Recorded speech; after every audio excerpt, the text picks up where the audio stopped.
اسی وقت میں 2 جوڑے اور آ گئے. یہ 2 جوڑے تو کالے، 2 جوڑے گورے.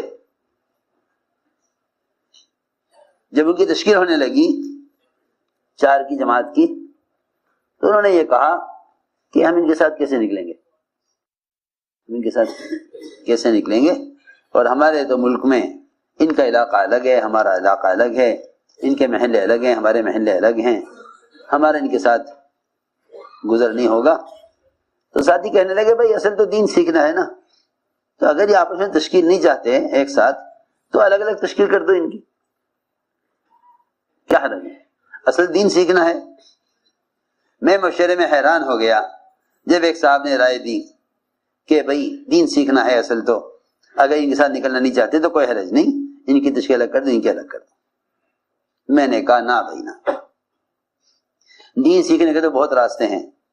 اس دعوت کے ذریعے سے تو امت کو اس طرح مجتمع کرنا ہے جس طرح یہ امت دور صحابہ میں مجتمع تھی. اگر یہ اپنے یہ دونوں کالے گورے ایک ساتھ نکلنا پسند نہیں کرتے تو یہ دونوں جوڑے اپنے اپنے ملک میں واپس چلے جائیں. میرے نزدیک یہ بہتر ہے کہ ان کا خروج ہی نہ ہو، اس سے بہتر ہے کہ یہ خروج میں نکلیں اور ساتھ نکلنا پسند نہ کریں.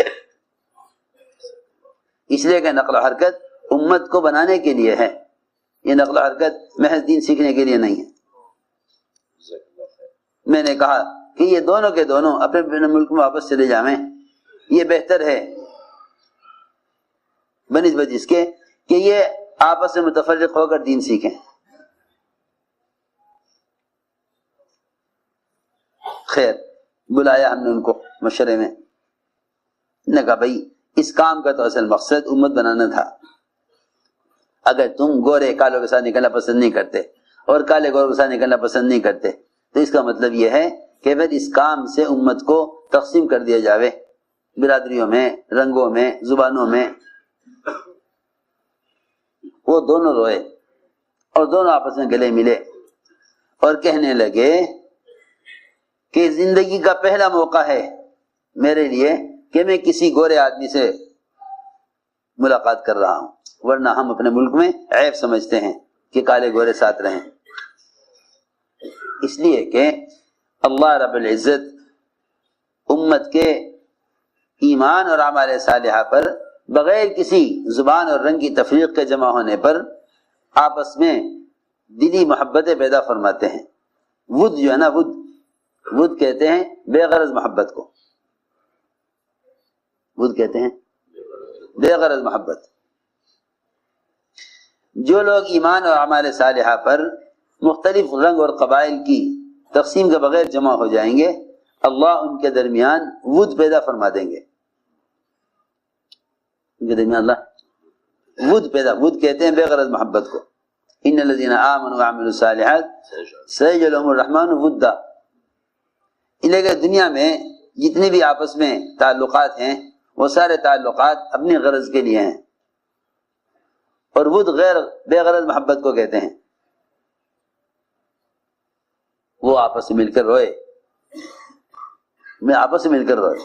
اور میں نے عرض کیا، میں نے کہا کہ جب تم اس راستے میں آپس میں جمع نہیں ہو سکتے تو معاملات میں، اخلاق میں، معاشرے میں، امت ہونے میں کیسے جمع ہو جاؤ گے؟ جو خروج میں جمع نہیں ہے، جو خروج میں جمع نہیں، وہ واپس جا کر کیسے جمع ہو جائیں گے؟ واپس جا کر کیسے جمع ہو جائیں گے؟ مجھے یہ بات اس پر یاد آئی کہ اسی کوئی گنجائش نہیں کہ تبلیغ میں جماعتی اس طرح بنا دی جاویں کہ بھائی جن کو جن سے مناسبت ہو ان کے ساتھ نکل جاویں، بلکہ اجنبی لوگوں کے ساتھ رہ کر اخلاق معلوم ہوتے ہیں. ایک صاحب نے حضرت عمر سے عرض کیا کہ جی فلاں آدمی کے اخلاق بڑے اچھے ہیں. حضرت عمر نے فوراً فرمایا هل سافرت معه، کیا تم نے اس کے ساتھ سفر کیا ہے؟ جی کیا معلوم اس کے اخلاق اچھے ہیں، جی کیا معلوم اس کے اخلاق اچھے ہیں، کیا تم نے اس کے ساتھ سفر کیا ہے؟ جی کیا معلوم کہ اس کے اخلاق اچھے ہیں. میں نے عرض کیا کہ یہاں رؤسائے مشرکین نے چاہا کہ ہمارے لیے الگ انتظام ہو، ہم ہی کے ساتھ بیٹھنا پسند نہیں کرتے، تو آپ نے ان رؤسائے مشرکین کی چاہت پر ان کے لیے الگ انتظام کر دیا۔ ادھر تو ان سے آپ کی بات شروع ہوئی اور ادھر نابینا صحابی، ادھر ایک نابینا صحابی عبداللہ بن ام مکتوم،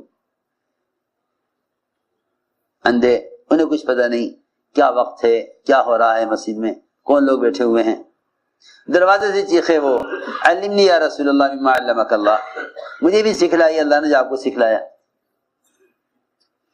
آپ صلی اللہ علیہ وسلم کو ان کے آنے سے ناگواری ہوئی، ان کے آنے سے آپ کو ناگواری ہوئی۔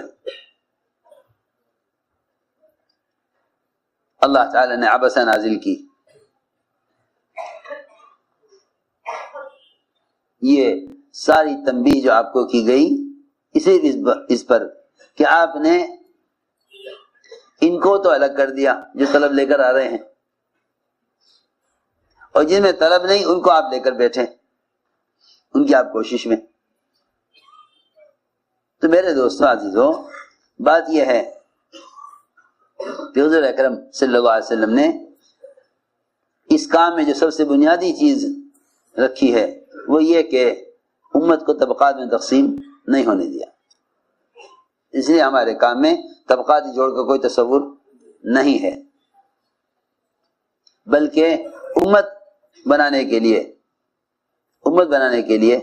انہیں رنگ، زبان اور قبیلے اور برادری کی نسبت سے نکالا ہے۔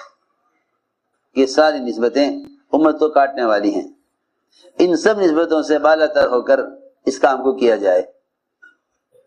یہ میں نے اس لیے عرض کیا کہ امت کی اجتماعیت یہ نہیں کہ اپنے اپنے زبان والے ایک جگہ جمع ہو جائیں، نہیں، امت کی اجتماعیت یہ ہے کہ امت اس طرح جمع ہو کہ ان کے درمیان کا طبقاتی فرق ختم ہو جائے۔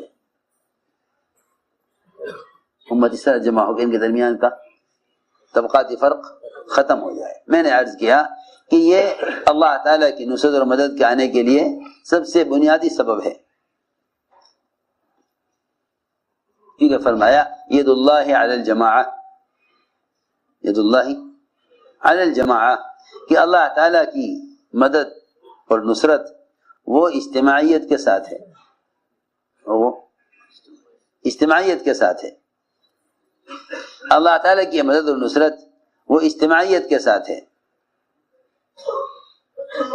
اس اجتماعیت کو جو سب سے زیادہ نقصان پہنچتا ہے، اجتماعیت کو جو سب سے زیادہ نقصان پہنچتا ہے وہ نقصان حسد سے پہنچتا ہے۔ سب سے زیادہ تفرق پیدا کرنے والا مرض حسد ہے، اس لیے کہ اجتماعیت ہوتی ہے ایک دوسرے کا تعاون کرنے سے، اجتماعیت ہوتی ہے ایک دوسرے کا تعاون کرنے سے۔ خیر کے کاموں میں ایک دوسرے کا تعاون کرو، خیر کے کاموں میں ایک دوسرے کا تعاون کرو، اس سے اجتماعیت پیدا ہوگی۔ میں ایک بات عرض کرتا ہوں، دنیاوی کاموں میں ایک دوسرے کا تعاون کرنا لوگ اپنا اخلاقی فرض سمجھتے ہیں۔ شادی ہو رہی ہے پڑوس میں، آپ بھی جا کر کہیں گے کہ بھائی کوئی ضرورت ہو، کوئی کام ہو، مکان کی ضرورت ہو، سامان کی ضرورت ہو، برتن کی ضرورت ہو، ہمیں بتا دینا، پڑوسی کا شادی ہو رہی۔ دنیاوی ضروریات میں ایک دوسرے کا تعاون کرنے کو اخلاقی تقاضا سمجھتے ہیں، تو پھر دین کے کام میں ایک دوسرے کا تعاون کتنا ضروری ہوگا جب لوگ دنیاوی کاموں میں ایک دوسرے کا تعاون کرنا ضروری سمجھتے ہیں۔ لیکن میں نے عرض کیا کہ اس تعاون میں سب سے بڑی رکاوٹ وہ حسد ہے، وہ حسد ہے۔ تو یہ حسد ہے جو تعاون میں رکاوٹ بنتا ہے کہ ہم ان کا ساتھ نہیں دیں گے. میں جو بتا رہا ہوں ضروری بات ہے کہ آپس کی اجتماعیت حسد سے بھی ٹوٹ جاتی ہے.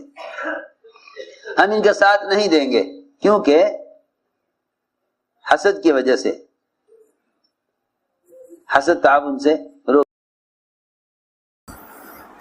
السلام علیکم ورحمۃ اللہ وبرکاتہ.